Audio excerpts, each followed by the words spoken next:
Assalamualaikum warahmatullahi wabarakatuh. Perkenalkan, nama saya Nida Hamidatus Soleha, mahasiswa Institut Setiami Prodi Manajemen Komunikasi yang akan mempresentasikan mata kuliah Pendidikan Pancasila dengan dosen Bapak Bambang Sumantri yang berjudul Pentingnya Pancasila dalam Kajian Sejarah Indonesia. Pada presentasi kali ini saya akan mempresentasikan modul Pancasila chapter. Pertama ada Pancasila sebagai identitas bangsa Indonesia. Budaya dapat membentuk identitas suatu bangsa melalui proses inkulturasi dan akulturasi. Pancasila sebagai identitas bangsa Indonesia merupakan konsekuensi dan proses inkulturasi dan akulturasi. Yang pertama ada kebudayaan inkulturasi. Ini merupakan proses perpaduan berbagai elemen budaya dalam kehidupan masyarakat sehingga menjadikan masyarakat berkembang secara dinamis atau mudah menyesuaikan diri. Yang kedua ada kebudayaan akulturasi, yaitu perubahan besar yang terjadi sebagai akibat dari kontak antar kebudayaan yang berlangsung lama.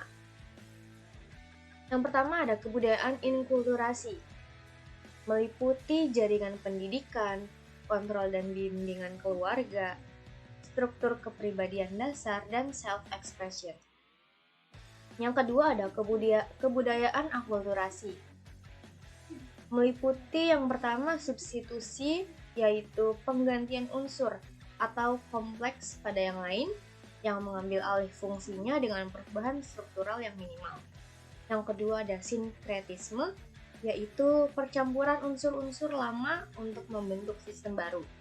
Yang ketiga ada adisi, yaitu tambahan unsur atau kompleks-kompleks baru.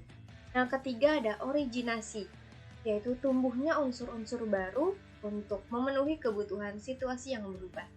Yang kelima ada rejeksi, yaitu perubahan yang berlangsung cepat dapat membuat sejumlah besar orang tidak dapat menerimanya, sehingga mendapat penolakan atau timbulnya pemberontakan.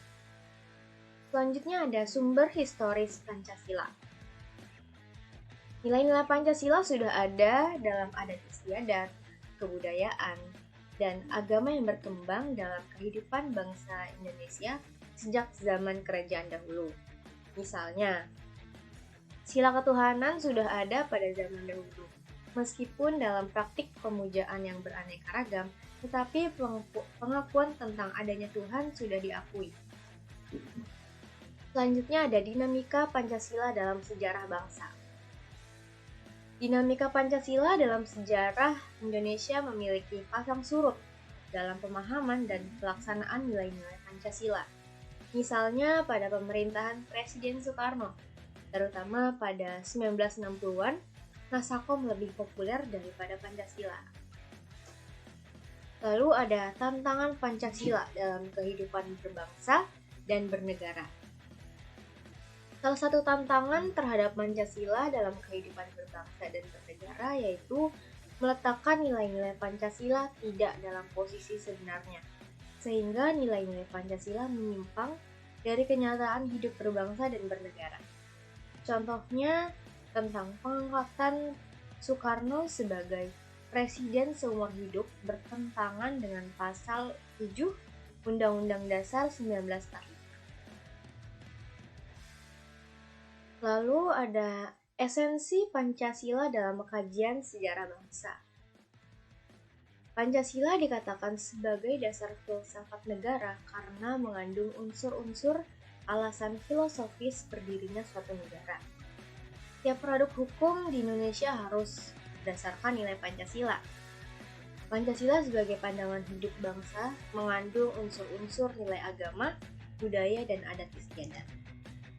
Lalu ada urgensi Pancasila dalam kajian sejarah bangsa.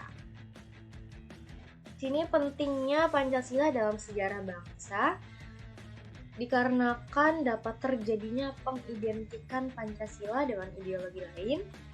Lalu ada penyalahgunaan Pancasila sebagai alat justifikasi kekuatan rezim tertentu, dan melemahnya pemahaman dan pelaksanaan nilai Pancasila dalam kehidupan berbangsa dan bernegara. Terima kasih, mohon maaf apabila ada kesalahan dalam penyampaian ataupun materi karena masih dalam tahap pembelajaran. Wassalamualaikum warahmatullahi wabarakatuh.